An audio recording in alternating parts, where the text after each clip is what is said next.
نحمده ونصلي ونسلم على رسوله الكريم اما بعد فاعوذ بالله من الشيطان الرجيم بسم الله الرحمن الرحيم هل اتى على الانسان حين من الدهر لم يكن شيئا مذكورا بے شک گزرا ہے انسان پر زمانے میں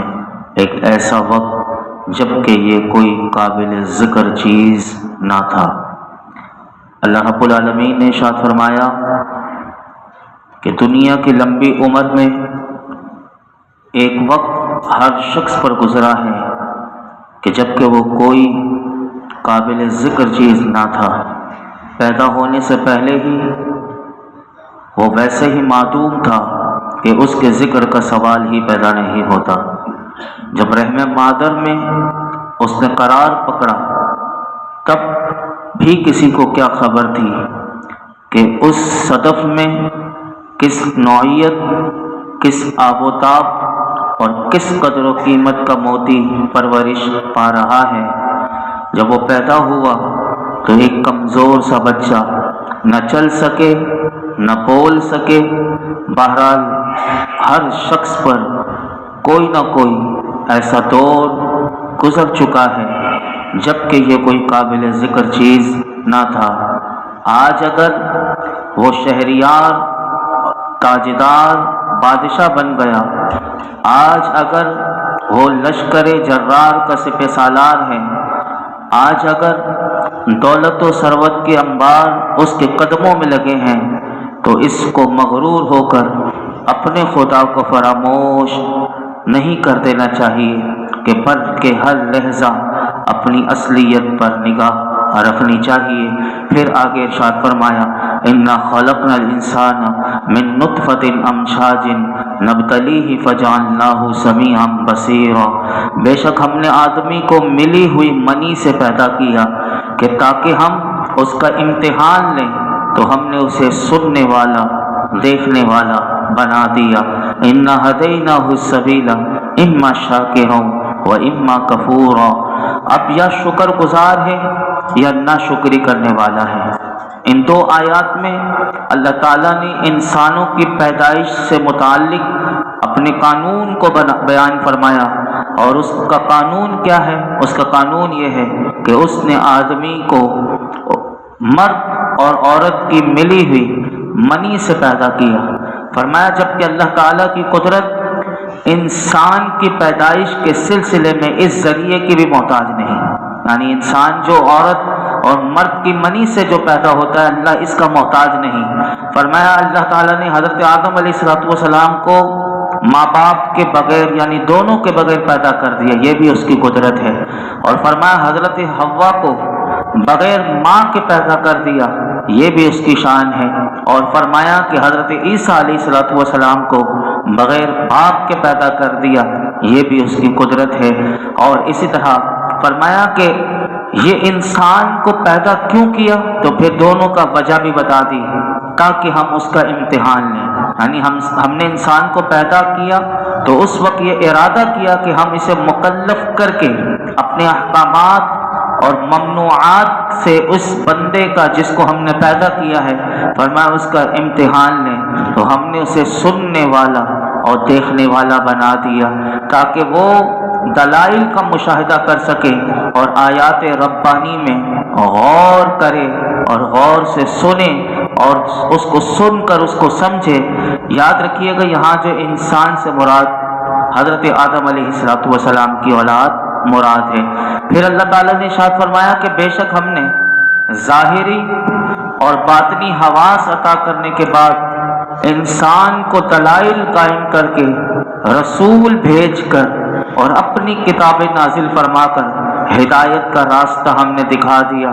اب انسان کی مرضی ہے، چاہے تو وہ ایمان قبول کر کے شکر گزار بنے یا پھر کفر کر کے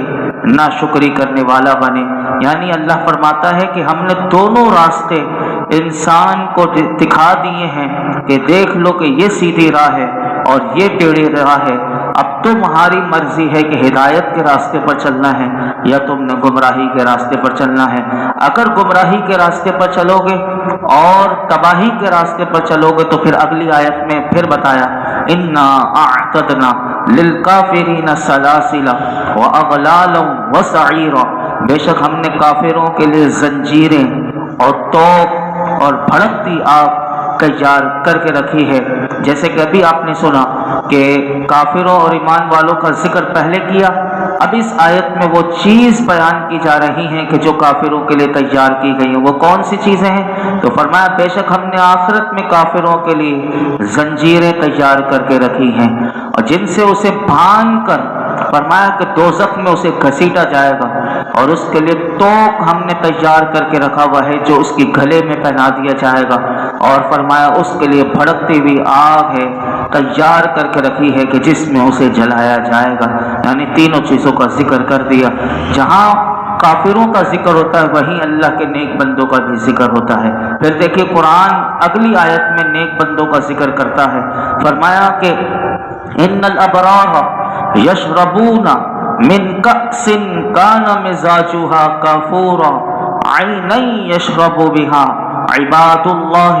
یفجرونها تفجیرا، بے شک نیک لوگ اس جام سے پئیں گے کہ جس میں کافور ملا ہوا ہوگا۔ وہ کافور ایک چشمہ ہے کہ جس سے اللہ کے نہایت خاص بندے پئیں گے اور وہ اسے جہاں چاہیں گے بہا کر لے جائیں گے۔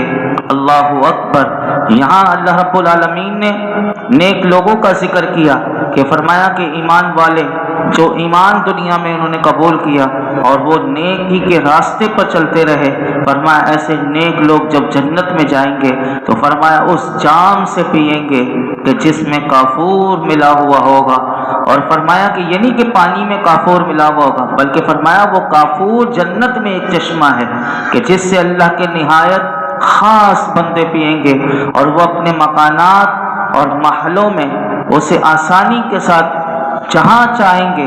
بہا کر لے جائیں گے۔ اور کافور ملا ہوا جو جام ہوگا، جو پانی ہوگا، فرمایا اسے پینے سے انہیں کوئی نقصان نہیں ہوگا، کیونکہ جنتی لوگ جنت میں سے جو کچھ کھائیں گے جنت کی کسی نعمت میں نقصان نہیں ہے۔ یعنی دنیا کی نعمت انسان زیادہ کھا لے تو بد ہضمی ہو جاتی ہے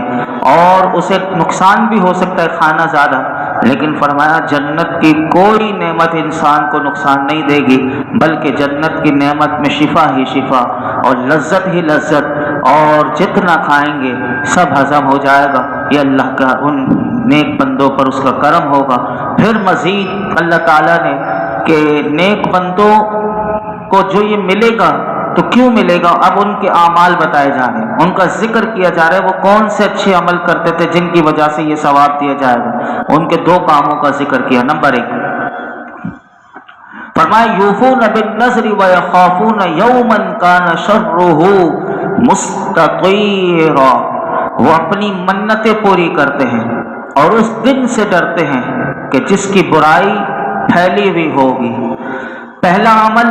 اللہ تعالیٰ نے اس آیت کریمہ میں دونوں عمل ذکر کیے، لیکن پہلا عمل کیا ہے؟ فرمایا کہ اللہ کے نیک بندے طاعت یعنی فرما برداری، عبادت اور شریعت کے واجبات پر عمل کرتے ہیں، حتیٰ کہ فرمایا کہ وہ عبادات جو واجب نہیں لیکن منت مان کر انہوں نے اپنے اوپر واجب کر لیا، فرمایا انہیں بھی ادا کرتے ہیں۔ یہ اللہ کے نیک بندے ہیں۔ یاد رکھیے گا کہ منت کی دو صورتیں ہوتی ہیں۔ منت ہمارے ہاں یہ منت کو بھی سمجھنا ضروری ہے۔ منت کی ایک صورت یہ ہے کہ جو چیز آدمی پر واجب نہیں اسے کسی شرط کے ساتھ اپنے اوپر واجب کر لے، اس کا حکم یہ ہے کہ اگر ایسے کام کی شرط لگائی کہ جس کے ہو جانے کی خواہش ہے، مثلا یوں کہا کہ اگر میرا مریض اچھا ہو گیا یا میرا مسافر خیریت سے واپس آ گیا تو میں اللہ کی راہ میں اس قدر صدقہ کروں گا، یا میں اس قدر اتنی رکعت نماز پڑھوں گا، یا میں اتنے روزے رکھوں گا۔ تو اگر اس کا وہ کام ہو گیا یعنی مریض اچھا ہو گیا، مسافر خیریت سے پہنچ گیا تو اب یہ منت کیونکہ اس نے اپنے اوپر واجب کر لی تھی تو اب یہ اتنی مقدار میں اس کے لیے صدقہ کا کرنا یہ واجب ہو گیا، یا اتنی رکعت نماز پڑھنا، اتنے روزے رکھنا اس کے لیے ضروری ہو گیا کہ اگر اس نے روزے کی منت مانی کہ میں اتنے روزے کی منت مانتا ہوں، یا ایک ہی روزے کی منت مانی اور شرط لگا دی کہ میرا یہ کام ہو گیا، یا مسافر ہیں یا میری کوئی بھی حاجت ہے وہ پوری ہو گئی تو میں اتنی مقدار میں صدقہ کروں گا، تو اس کے لیے صدقہ کرنا ضروری ہوگا۔ اگر نماز کی منت مانی نفلوں کی تو نفل پڑھنا اس کے لیے ضروری، اسی طرح روزے رکھنے کی منت مانی تو اس کے لیے روزے رکھنا ضروری ہے۔ اس میں ایسا نہیں ہو سکتا کہ وہ کام نہ کرے اور اب بندہ یہ کہے کہ میں اپنی منت کا کفارہ دے دوں، تو یہ کفارہ نہیں دے سکتا، اسے منت پوری کرنی پڑے گی۔ اسی طرح اگر منت میں ایسے کام کی شرط لگائی کہ علماء کہتے ہیں جس کا ہونا نہیں چاہتا، جس کا ہونا نہیں چاہتا، مثلا یوں کہا کہ اگر میں تم سے بات کروں یا تمہارے گھر آؤں تو مجھ پر اتنے روزے ہیں، اگر اس نے اس قسم کی منت مانی کہ جس میں ہونا نہیں چاہتا تو اس کے لیے علماء نے لکھا کہ اس صورت میں اگر شرط پائی گئی، مطلب وہ اس نے منت یہ مانی تھی کہ اگر میں تم سے بات کروں اور اگر اس نے بات کر لی، اور اسی طرح کہ اگر میں تمہارے گھر آؤں تو مجھ پر اتنے روزے، تو اگر وہ اس کے گھر چلا گیا تو اب اسے اختیار ہے کہ جتنے روزے کہے تو وہ رکھ لے یا پھر کفارہ دے دے۔ اس صورت میں یہ کفارہ دے سکتا ہے کہ جس میں ہونا نہیں چاہتا، اور پہلی والی بات کیا تھی کہ جس میں کسی کام کے ہو جانے کی خواہش ہے تو اس صورت میں تو کفارہ نہیں دے سکتا۔ اس صورت میں اگر وہ چاہے تو منت پوری کر لے ورنہ کفارہ دے۔ اسی طرح منت کی دوسری صورت علماء نے یہ لکھی کہ کسی شرط کا ذکر کیے بغیر اپنے اوپر وہ چیز واجب کر لے جو واجب اس کے اوپر نہیں تھی، مثلا یوں کہے کہ میں نے اتنے روزوں کی منت مانی، اب اس میں کوئی اس کی وہ نہیں ہے، بس اپنے اوپر واجب کر رہا ہے، حالانکہ روزے اس کے اوپر واجب نہیں، رمضان کے روزے تو فرض ہے وہ تو رکھنے پڑیں گے۔ اس کے علاوہ اگر کسی نے یوں کہا کہ میں نے اتنے روزوں کی منت مانی یا میں اتنے اللہ کے لیے روزے رکھوں گا، تو اس کے لیے حکم یہ ہے کہ جس چیز کی منت مانی ہے وہ کرنا ضروری ہے، اس کے بدلے میں وہ کفارہ نہیں دے سکتا۔